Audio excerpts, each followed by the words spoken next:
तो यहाँ सभी बच्चे याद रखेंगे कि भारत की पूरब से पश्चिम की जो दूरी है वो कितनी है, 2933 किलोमीटर। याद रखेंगे बच्चे कि भारत की पूरब से पश्चिम की दूरी कितनी है, 2933 किलोमीटर।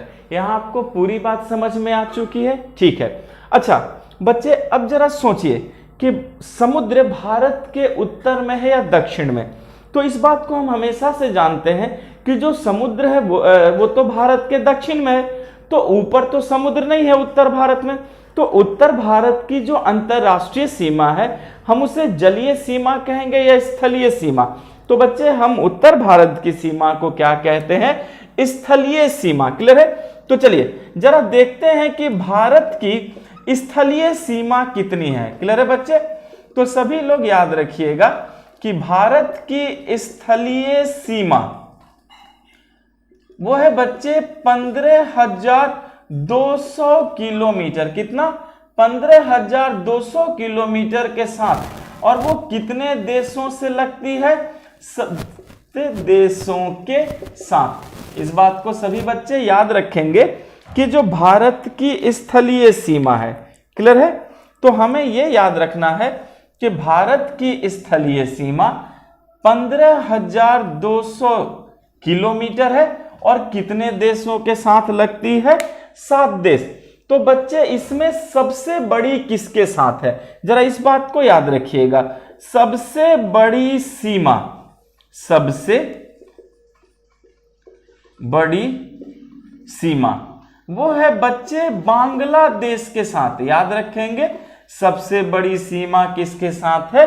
बांग्लादेश के साथ। और सोचिए अगर वो सबसे बड़ी पूछेंगे तो फिर आपसे सबसे छोटी सीमा भी पूछेंगे। क्लियर है? और अगर आपसे सबसे छोटी सीमा पूछा जाए तो आप क्या जवाब देंगे? आप कहेंगे अफगानिस्तान के साथ। पूरी बात समझ में आ गई? तो याद रखिएगा कि भारत की जो स्थलीय सीमा है वो 15,200 किलोमीटर है और 7 देशों के साथ लगी हुई है। क्लियर है? और अगर सबसे बड़ी सीमा पूछा जाए तो बांग्लादेश, और सबसे छोटी अगर सीमा पूछा जाए तो वो किस देश के साथ है? अफगानिस्तान के साथ। यहां आपको पूरी बात समझ में आ चुकी है।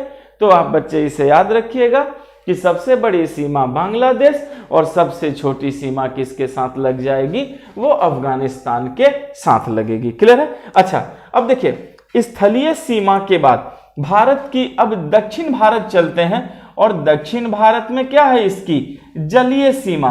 तो हमें भारत की जलीय सीमा को भी बच्चे जानना है, जलीय सीमा। क्लियर है? तो सभी बच्चे याद रखिएगा कि भारत की जो जलीय सीमा है वो है 6100 किलोमीटर। कितना बच्चे?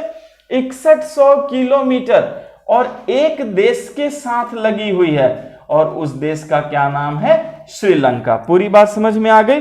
तो यहां याद रखिएगा बच्चे, अगर आपसे पूछा जाए कि भारत की जलीय सीमा बताइए तो हम कहेंगे 6100 किलोमीटर और कितने देश के साथ लगी है? एक देश के साथ लगी है जिसका क्या नाम है? श्रीलंका। लेकिन बच्चे यहां पर केयर कीजिए, आपसे जलीय सीमा द्वीपों के साथ भी पूछा जा सकता है, क्योंकि आप जलीय सीमा में आपने जो 6100 किलोमीटर कहा इसमें अंडमान निकोबार और लक्षद्वीप की बात हमने नहीं की।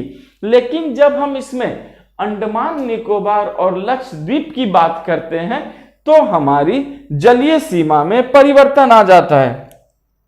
तो आप प्रश्न देखेंगे कि वो जलीय सीमा कैसे पूछ रहे हैं, सिंपल पूछ रहे हैं या द्वीपों के साथ। अगर आपके द्वीपों के साथ पूछेंगे तो आप कहना है आपको 7516.6 किलोमीटर। पूरी बात समझ में आ गई बच्चे? तो द्वीपों सहित जो भारत की स्थलीय जलीय सीमा है वो कितनी है? 7516.6 किलोमीटर। यहां तक समझ में आया? तो चलिए हमने भारत की, आप केयर कर सकते हैं कि हमने भारत की जलीय सीमा को कवर किया 6100 किलोमीटर और द्वीपों के साथ देखा तो भारत की जो जलीय सीमा है वो क्या है? 7516.6 किलोमीटर। यहां आपको पूरी बात समझ में आ गई है? फिर मैं मिटाऊं इसे क्योंकि हम आगे चलते हैं और देखते हैं और क्या क्या बातें हैं जो हमें यहां कवर करनी है। और ये सब बहुत इंपॉर्टेंट है स्टैटिक जीके में बच्चे, अगर आप इसे कवर करके रखेंगे आपके कोई भी प्रश्न जो है बाहर नहीं जाएंगे, आप सारे प्रश्नों को आराम से बना सकते हैं। क्लियर है? चलिए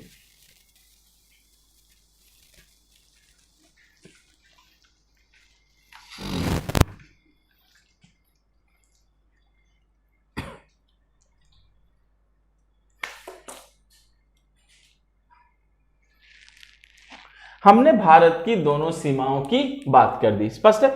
चलिए अब यहां सभी बच्चे ध्यान से देखेंगे, याद रखना है बच्चे आपको कि जो भारत है, क्लियर है, वो बांग्लादेश, भारत बांग्लादेश,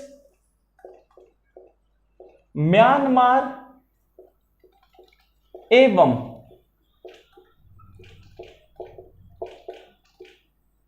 पाकिस्तान के साथ जलीय, पाकिस्तान के साथ जलीय तथा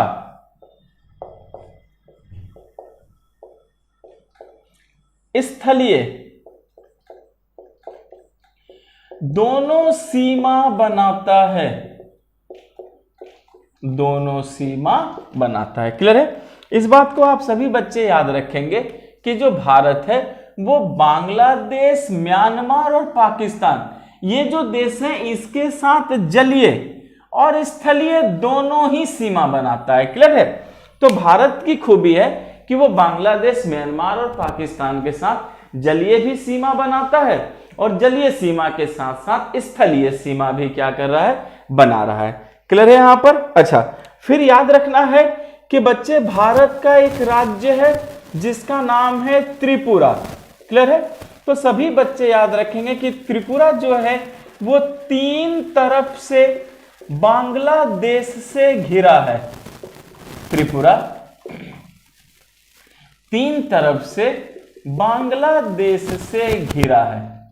क्लियर है? इस बात को भी जानिए बच्चे कि त्रिपुरा जो राज्य है भारत का, वो ये देखा जा रहा है कि वो 3 तरफ से किससे घिरा हुआ है, बांग्लादेश से घिरा है। क्लियर है? अच्छा, फिर उसी तरह बच्चे भारत का एक राज्य है सिक्किम। सिक्किम के बारे में एक बात याद रखिएगा कि सिक्किम 3 देशों के साथ, सिक्किम 3 देशों के साथ अंतरराष्ट्रीय सीमा बनाता है। सिक्किम 3 देशों के साथ अंतरराष्ट्रीय सीमा बनाता। हो सकता है आपसे यही प्रश्न पूछा जाए, तो ऐसे प्रश्न पे भी आप परेशान नहीं होंगे। बस याद रखेंगे कि जो सिक्किम है वो 3 देशों के साथ इंटरनेशनल बाउंड्री बनाता है बच्चे, अंतरराष्ट्रीय सीमा बनाता है। यहां तक आपको पूरी बात समझ में आ चुकी है। अच्छा, फिर याद रखना है आपको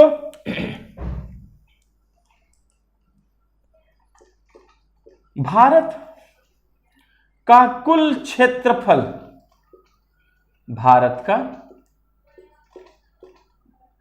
कुल क्षेत्रफल 32,87,263 वर्ग किलोमीटर है। इस बात को सभी बच्चे याद रखेंगे कि अगर आपसे पूछा जाए कि भारत का कुल क्षेत्रफल बताइए तो हम क्या कहेंगे, 32,87,263 वर्ग किलोमीटर। तो सभी बच्चे याद रखेंगे, ये इंपॉर्टेंट है कि भारत का जो कुल क्षेत्रफल है वो 32,87,263 वर्ग किलोमीटर है।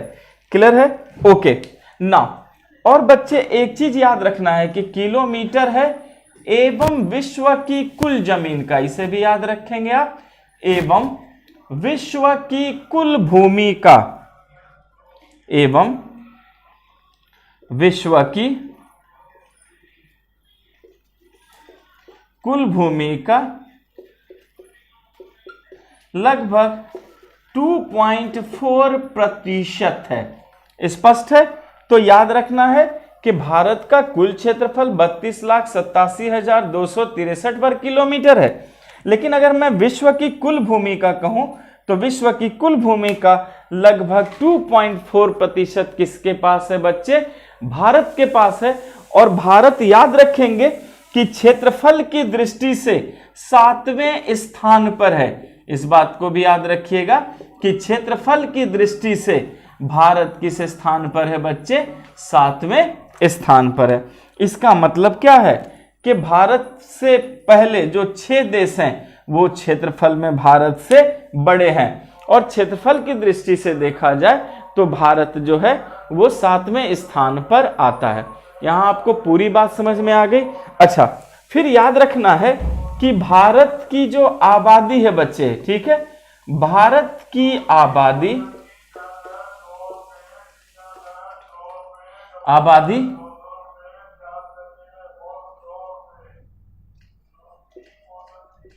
दूसरे स्थान पर है, दूसरे स्थान पर है, और प्रथम स्थान किसका है? चीन का। और याद रखिएगा कि विश्व की कुल आबादी का लगभग 17% किस देश में रहता है? भारत में।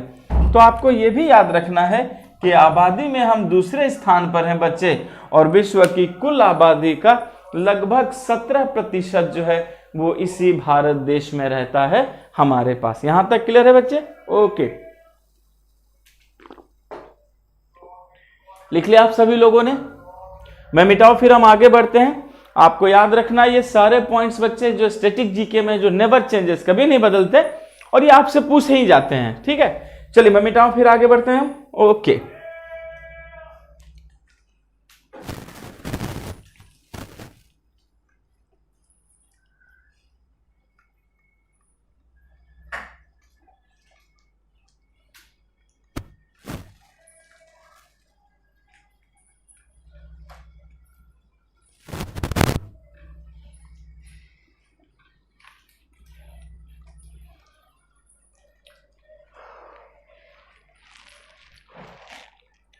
अब यहां पर मैंने आपको भारत के सारे बेसिक इंफॉर्मेशन दे दिए।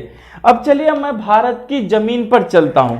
तो सभी बच्चे याद रखना है कि भारतीय उपमहाद्वीप को, भारतीय उपमहाद्वीप को, महाद्वीप को 5 भौतिक विभागों में बांटा गया है। 5 भौतिक विभागों में बांटा गया है। इस बात को सभी बच्चे याद रखिएगा कि ये भारतीय उपमहाद्वीप की खूबी है कि हमने इसे कितने भौतिक विभागों में बांटा है? 5 भौतिक विभागों में बांटा है।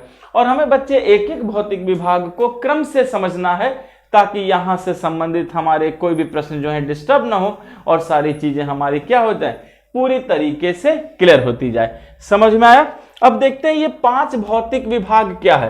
तो बच्चे देखिए, जो पहला भौतिक विभाग है वो है उत्तर में विशाल हिमालय। उत्तर में विशाल पर्वत। और ये उत्तर में विशाल पर्वत का नाम क्या है? तो हम क्या कहेंगे? हिमालय। यहां आपको पूरी बात समझ में आ गई? ठीक है। अच्छा, अब हिमालय के बाद आप बच्चे नीचे आए, क्लियर है? तो दूसरा जो भौतिक विभाग है उसे हम कहते हैं उत्तर का विशाल मैदान। उत्तर का विशाल मैदान, क्लियर? ठीक उसके नीचे बच्चे देखिए क्या नाम है? दक्कन या दक्षिण भारत। याद रखिएगा, दक्कन का मतलब दक्षिण ही होता है। दक्कन या दक्षिण भारत या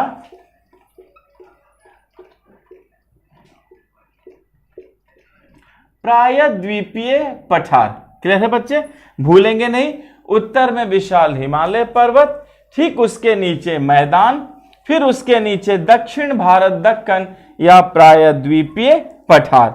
उसके बाद बच्चे समुद्र के तट पर चलते हैं, और समुद्र के तट पर चलते हैं तो हम क्या कहते हैं? तटीय मैदान। और तटीय मैदान के बाद बच्चे जब हम आते हैं तो फिर हमें क्या मिलता है? द्वीप समूह। पूरी बात समझ में आ गई? तो बच्चे भूलेंगे नहीं कि भारत को 5 भौतिक विभागों में बांटा गया है। उत्तर में विशाल हिमालय पर्वत है, उसके नीचे बच्चे उत्तर का विशाल मैदान है, उसके नीचे दक्षिण भारत या प्रायद्वीपीय भारत का पठार है, फिर तटीय मैदान और फिर द्वीप समूह। यहां तक समझ में आया? तो बच्चे हम इसमें क्या करेंगे, एक एक को हम स्टैटिक जीके की तरह कवर करेंगे ताकि सारे प्रश्न बने। और देखिए सबसे महत्वपूर्ण हिमालय, हिमालय पर्वत से हमेशा प्रश्न रहे हैं, तो यहां जो लिखवा दूं बस उसे अच्छे से कवर कीजिए बच्चे, आपके प्रश्न तुरंत बन जाएंगे आपसे। क्लियर है? तो चलिए हमारी जो पहली हेडिंग होगी वो होगी हिमालय पर्वतीय प्रदेश। पूरी बात समझ में आ चुकी है? चलिए सीखते हैं। यहां सभी बच्चे केयर करेंगे, मैं जितने भी इंफॉर्मेशन हूं अब मैं सारे इंफॉर्मेशन आपको किसके लिए दे रहा हूं, हिमालय के लिए। यहां समझ में आ गया सभी बच्चों को? चलिए तो बच्चे सबसे पहले याद रखिएगा कि हिमालय की पोजीशन हमें जाननी है। क्लियर है? तो याद रखेंगे कि यह जो है बच्चे, यह भारत के उत्तर, समझते चलिए, कौमा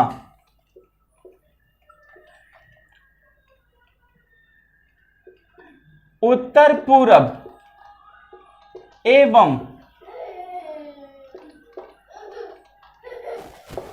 पूरब में स्थित है। पूरी बात समझ में आ गई? बच्चे पहले दिशा की बात याद रखिएगा कि अगर आपसे पूछा जाए हिमालय पर्वत कहां है तो कहेंगे आप भारत के उत्तर में भी, उत्तर पूरब में भी और पूरब में भी। देखिए यहां मैंने पश्चिम नहीं कहा, याद रखेंगे कि पश्चिम भारत में हिमालय पर्वत नहीं है। हिमालय पर्वत भारत के उत्तर, उत्तर पूरब एवं कहां स्थित है बच्चे, पूरब में स्थित है। क्लियर है? ओके। अब याद रखना है कि उत्तर, उत्तर पूरब और पूरब में स्थित है, तो ये किस आकार में है, हम क्या कहेंगे, चापाकार है। और अगर ढाल पूछा जाए तो आप क्या कहेंगे, उत्तल ढाल। किसकी तरफ से बच्चे, भारत की तरफ से। हम जो भी बात करेंगे भारत की तरफ से बात करेंगे। क्लियर है? तो आपको याद रखना है कि हिमालय जो है चापाकार। बच्चे चाप, वो जो ज्योमेट्री बॉक्स में आप इस तरह करके चाप नहीं खींचते हैं, उसी तरह हिमालय नजर आती है।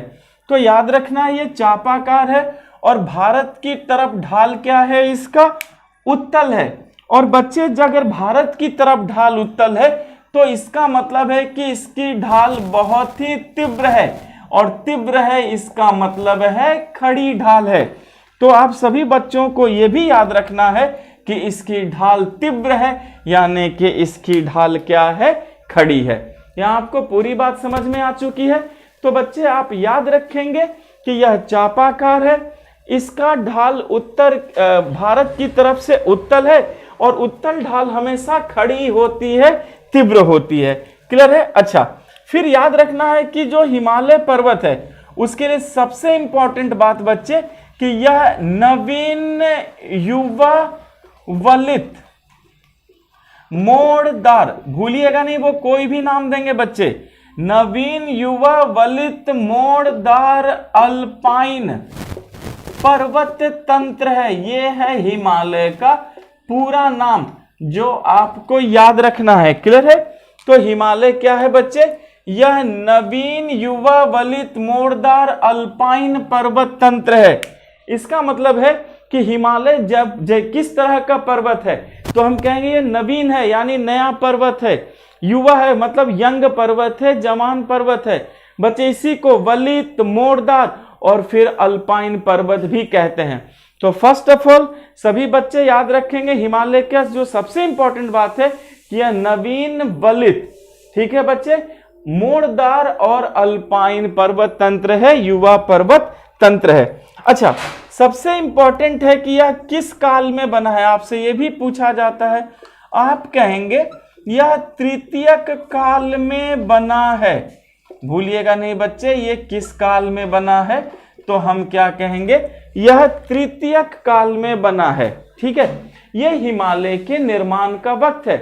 आपसे पूछा जा सकता है कि बताओ हिमालय किस काल में बना है, तो आप क्या कहेंगे, यह तृतीयक काल में बना है बच्चे। और अगर तृतीयक काल की उम्र पूछी गई तो हम कहेंगे आज से 5 करोड़ वर्ष पूर्व, 5 करोड़ वर्ष पूर्व। तो बच्चे अगर हिमालय की आयु पूछी जाए तो आप क्या कहेंगे 5 करोड़ वर्ष। और हिमालय किस काल में बना है, तो तृतीय युगीन काल में बना है, उससे हम तृतीय काल भी कहते हैं। स्पष्ट है। अच्छा, अब देखो इसकी लंबाई ये कहां से कहां तक है, याद रखेंगे कि यह सिंधु नदी से लेकर, भूलिएगा नहीं बच्चे, सिंधु नदी से लेकर ब्रह्मपुत्र नदी तक है। यह सिंधु नदी से लेकर कहां तक है, ब्रह्मपुत्र नदी तक। क्लियर है बच्चे, ब्रह्मपुत्र नदी तक 2400 किलोमीटर लंबाई में, 2400 किलोमीटर लंबाई में स्थित है। तो आपको यह भूलना नहीं है, बहुत इंपॉर्टेंट है कि भारत में हिमालय कहां से कहां तक है।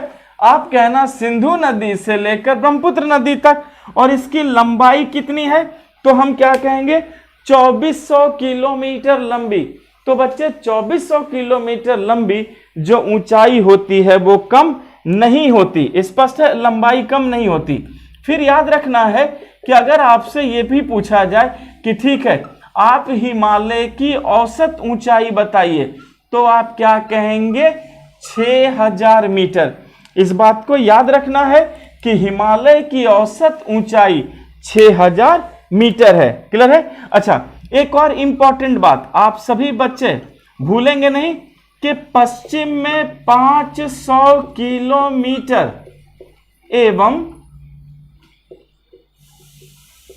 पूरब में 150 किलोमीटर चौड़ा है।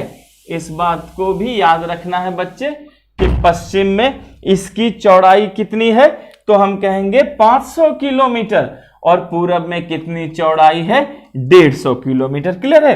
तो बच्चे ये हिमालय का जो परिचय है ये आपको याद रखना है, उनकी लंबाई चौड़ाई ऊंचाई वगैरह के बारे में भी वो पूछते हैं। यहां आपको पूरी बात समझ में आ चुकी है।